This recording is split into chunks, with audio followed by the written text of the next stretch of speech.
Good day, everyone. Meteorologist Mark Muller here. How's everybody doing? Let's get into the tropics. We're going to start off with the Atlantic, the Eastern Pacific, and across the rest of the Pacific. We'll get into what's left of Hurricane Bonnie, and we'll see that next named storm potentially forming behind Bonnie and all of those tropical waves coming along from Central America. We'll get into all the details there.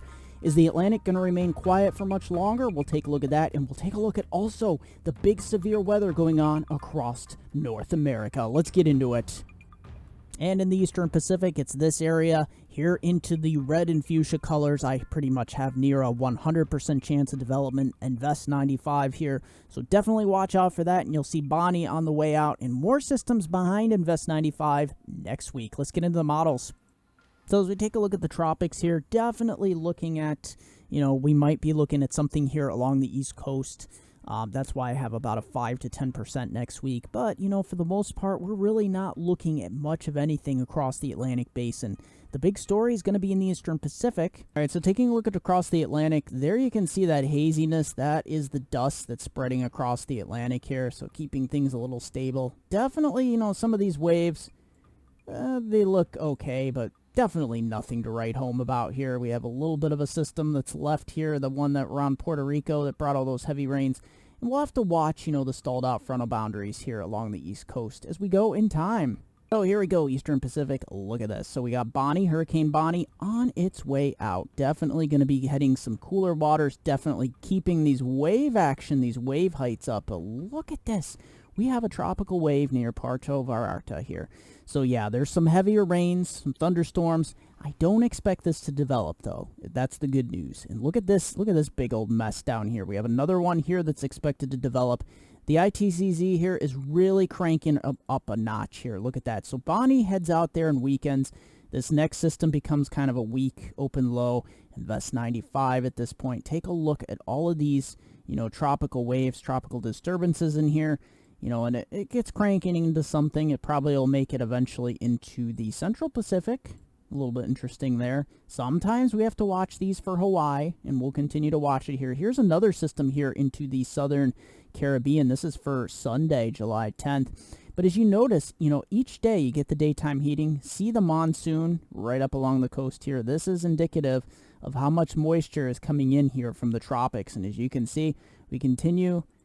Oh, look at that. Let's back that up one frame. See, we have there's that other system here in the Eastern Pacific that could be developing. And look at this. We could have a full-fledged hurricane out here out of what was Invest 95, by Tuesday, July 12th out here. So that could be a concern for the Central Pacific. Yeah, that really gets cranking there to the northwest. Next name system potentially there. It's hugging the coast. This is a little troubling here. Wednesday, July 13th. And look at that. Look at all that moisture up there into the western Gulf of Mexico. That is crazy. So we're launching another wave here, and I'll show you that momentarily on the Atlantic side. It has been crazy here on the Eastern Pacific side. Look at this as we head to Thursday, July 14th. Look at this. GFS is indicating another system here hugging up along the coast. So let's just see how close this comes as we go in time. Look at that. Heavy rains feeding up through Acapulco all the way up to Puerto Vallarta and even towards the desert southwest of the United States here. Take a look at that. So as we head in time, this is becoming, it's one of the closer ones. It still keeps it off the coast, but there's definitely going to be some wave action, and this could become a hurricane as well. Wow, look at that. Yeah, that's probably the closer than Bonnie did to Puerto Vallarta there. So this is Monday, July 18th. Definitely want to keep our eyes on that. So let's head over to the Euro model. And let's back this up and take a look at this. So here is Bonnie. Here is what's going to be our Invest 95 area. It's just a mess. So as we put this into motion, just like the GFS each day, the monsoon gets cranking. There is another low. There's another one. There's Bonnie. There's another potential. Just lining them up here in the Eastern Pacific. Heading on into Saturday here. Take a look at that. So, the models are keeping these systems off of the Mexican coast for the most part, but my concern is as we get later on into July and August, some of these might make, a run here for the, the coastline. Now, the Euro is a little bit more tempered here when it comes to some of these lows heading on into the second and third week here of July. So yeah, this is a big old open low here, funneling some moisture right up towards Puerto Vallarta and Acapulco here. So got to keep our eyes on this. All right, so taking a look at the Euro first here, we're going to start off with, this time period. We're heading into a very quiet time period in the Atlantic here. I don't really see much. The intertropical convergence zone is fairly robust, but I don't see any areas of interest. We'll have to watch these stalled out frontal boundaries here along the East Coast as well. The big action is going to remain over here. Let's get rid of that. Into the Eastern Pacific. Take a look at all this big mess. So we have Invest 95 over there. We have what's left of Hurricane Bonnie on its way out. And as we continue, take a look at this. So we have this low pressure exiting the East Coast. This is Sunday, early Sunday morning, late Saturday night, early Sunday morning. And we also have another big area heading off the coast of Africa over towards the Cape Verdes. And as you can see, as we continue to press this towards Sunday, as we continue throughout Sunday, we got high pressure that's building in across much of the Atlantic here. And you can see this frontal boundary that's kind of stalled here across the East Coast. We'll have to watch this because you can get some of these systems to flare up along the East Coast. And as we continue in time here, it's looking pretty interesting here into the Gulf of Mexico. This is Tuesday, July 12th. So, that's that one of those systems that rides up here. So we'll have a disturbance here in the north central Gulf of Mexico. So we'll have to continue to watch for that. But in time here, the big area of concern is going to continue to be the Eastern Pacific here, where we'll get into some major areas of problems. And then you see here in the Northeast Gulf, and then off the East Coast, these stalled frontal boundaries, they'll be the focal point of some convection as well. So with the GFS, very similar situation here. We have high pressure way out here in the Northeast Atlantic. As we continue to put this into motion, the similar scenario here with the GFS as well. With the Euro, we have those East Coast, stalled out frontal boundaries. And we got some robust waves here. Most of the action's here in the Eastern Pacific. But you see how this high pressure is really dominating here. So it's really going to keep things on a more west-northwesterly flow here. And as we go out in time, we'll get into Sunday and here into Monday. You see how the GFS pivots some of these low-pressure systems along it. We'll have to watch some of these. One of these might develop into something brief and quick. But we're not looking at anything major. There's another area of concern. But this high pressure continues to push everything. And there it is, just like the Euro, we're showing up here in the north central Gulf. So we have some sort of disturbance by next Tuesday, and that rides up along. Now here is another system potential here, and I'll get into in the Eastern Pacific as well. And look at that. So we're looking at another potential system that could be our next named storm. And as we continue in time, look at all this tropical moisture actually feeding from the Eastern Pacific up into portions of the Gulf of Mexico here. Take a look at that, and there's a direct tropical connection here pivoting all the way up around this high pressure. So definitely the tropics are opening up for business, and it's really showing here in the Eastern Pacific. This is crazy how many of these storms we're getting cranking here. And as we continue in time, you see the GFS continues to show, similar to the Euro, another tropical wave here. And look at this over here in Texas. We'll have to watch some of these. So I briefly wanted to get here into the Central Pacific right here in the Hawaiian island chain. So let's put this into motion. This is towards Wednesday, July 13th. If you remember, I showed you on the Eastern Pacific frame. This system does go in that general direction. Now, this time of year, the water temperatures are a little cooler. Things are a little more stable. So it does show it getting pretty close here to the big island of Hawaii. So we'll keep an eye onto that. And it could weaken, but still bring some moisture to the Hawaiian island chain here. All right, so taking a look at Tropical Storm Aere here into the Western Pacific, heading towards the coastline here. There's Japan. The center circulation, it is somewhere in here. You can see the low-level circulation. It's actually Subtropical Storm Aere. So most of the convection is off towards the west here. You see lots of dry air being funneled into this system at the moment. So definitely not looking that overly impressive, but it is something that is there that we have to watch. All right, so Subtropical Storm Aere here, pretty much meandering towards the west here. It will take a hard right turn towards the north sometime later on Friday. And then Saturday, we're approaching, here's the eastern coast of Japan. Here's northern Japan, Hokkaido. So this system will eventually move into this region for your weekend. And definitely some strong winds, a little bit of storm surge, lots of wave action. Heavy rain as well. And then look at this. It gets over towards the mainland of Asia up here. towards the beginning of next week. So this system will be with us a while. However, it's not going to be, this mega typhoon that we're experiencing, but definitely something to watch here if you're in northern Japan and heading off towards the northwest here. All right, so subtropical storm Aere here. Look at it. Here it is on the Euro. Here's the coast of Japan. It's a little difficult to see here, but here is the broad area of low pressure. Here's another tropical wave here we get towards the Pacific Islands here. It's slowly heading towards the west. Got a lot of rain with it, but as we head in time, there it is, pinwheeling up along the coastline here into northern Japan. We get into Saturday here. So there it is, high pressure blocking it to the east, funneling it right up this region. Here's another blocking high, so it has no place to go other than between these two high pressure systems.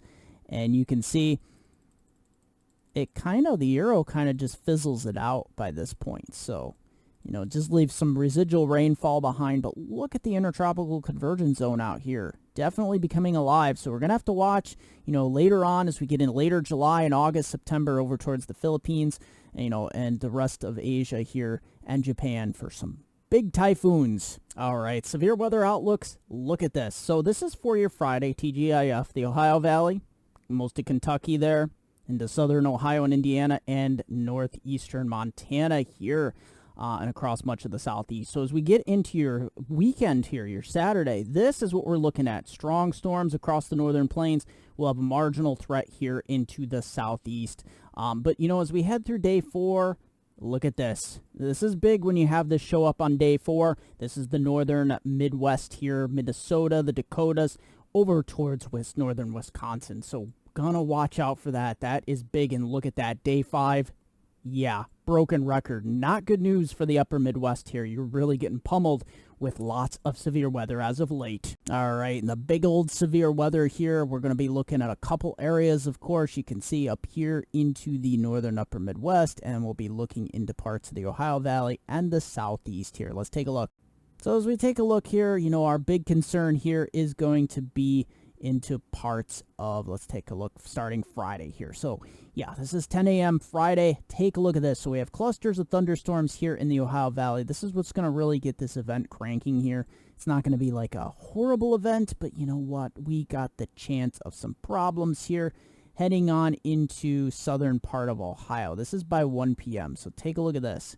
Yeah, we're getting some stronger thunderstorms down east of Louisville, south of Columbus, Ohio, and we get these really starting to crank here into this daytime heating. So as we continue in time here, take a look at this. This becomes a pretty big system here, and then we have some thunderstorms, individual cells forming behind it, but this becomes our main system here. We'll also have some supercell type variety thunderstorms developing here in parts of North Carolina. Some of these could get frisky, and look at that down. Look at these popcorn showers and thunderstorms as well. Some of these could get pretty strong as well. That is pretty interesting there. So we got some pretty vigorous systems here to watch during the day on Friday here. And as we go in time, look at this. This thing starts to really wind up. Some of these, look at that. Greenville, this system right around West Virginia, east of Charleston, Indianapolis. You'll want to watch some of these could become frisky. A lot of these will start training, though, as well. So you got to watch the heavy rain. And this is 5 p.m. Friday. So as we continue in time here, take a look at this. I don't think the rain line will head much north of Interstate 80 in Pennsylvania. So you're going to remain bone dry here into the northeast. You might have some stray showers or thunderstorms here into parts of the Adirondacks, the northern white and green mountains up here. Maybe some stronger storms up here in parts of Maine that will bring some beneficial rains. But, that's going to be the main, not the big show here. As we head in time, 8 p.m. So this is 8 p.m. on Friday. Take a look at this. So the theme here is if you're right around Washington, D.C., southwestward here, and then you're in parts of the Ohio Valley, it's going to be a stormy time of it here. So as we continue here, let's push this through 11 p.m. So yeah, we have an area of showers breaking out here. Portions of Interstate 80 southward in Pennsylvania over towards New Jersey, potentially New York City. But as I said, we're staying dry up here in most of the Northeast. And look at this down and through the Carolinas and Southern Virginia.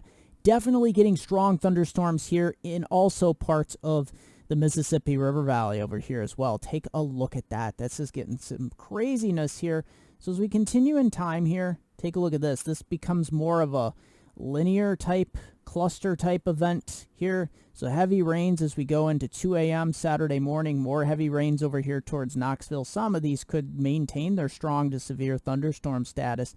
And some heavier rains up here in the Northeast. You definitely need some of this rain, but unfortunately where you need most of it up here into New England, it's not coming. I'm sorry. It's just not. So as we continue here, let's head towards 3 a.m., 4 a.m., 5 a.m., and 6 a.m. Saturday morning. So you might have some stray showers try to work their way up into parts of the Catskills and Hudson Valley. Don't bank on it, though. And look at this, just north of Atlanta area, definitely getting into a big complex of thunderstorms here. Let's see if they actually make it into the Atlanta area. As we head throughout the morning hours on Saturday, look at that, they actually do. So you start to see it kind of fall apart, and as the daytime heating progresses throughout the morning, more cellular type storms develop.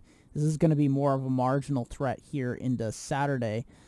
So yeah, it becomes more of a heavy rain event, but you definitely do need the rain. Just like the Northeast, the Southeast has been kind of parched. Look at this.